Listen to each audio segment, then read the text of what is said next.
Somewhere, dawn is breaking on a small village community, and the people living along its river wake up to another day of work, food and family. It's here that Davide and Erica live. They use part of their land to grow cassava for their family, and the rest to produce sugar to sell to local traders. They're also members of a cooperative where they exchange technical and marketing advice with other farmers. Further down the river, another community thrives. Indigenous and centuries old, its people have followed the same customs and rules for many generations, gaining their livelihood from the surrounding natural resources.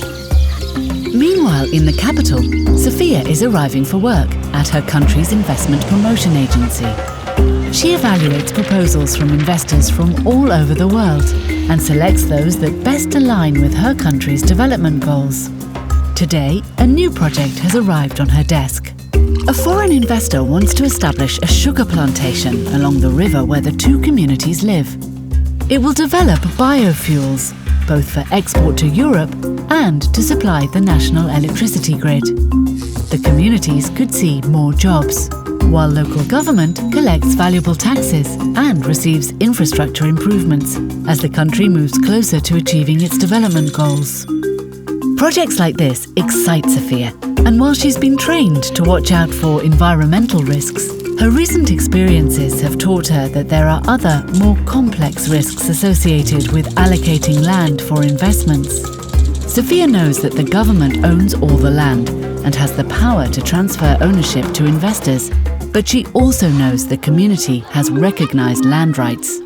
Sophia wants the project to be a success, but worries this could make the inhabitants more vulnerable.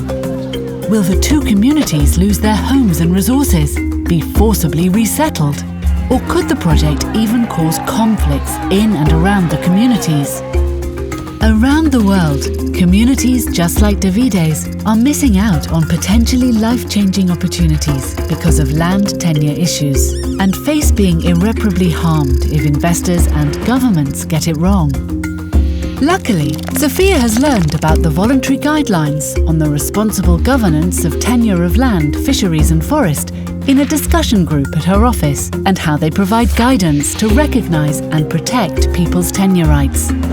Securing tenure rights provides the foundations for increased economic growth, food security and nutrition, and respect for human rights, while reducing conflict, improving natural resource management, and creating a better landscape for both investors and communities alike.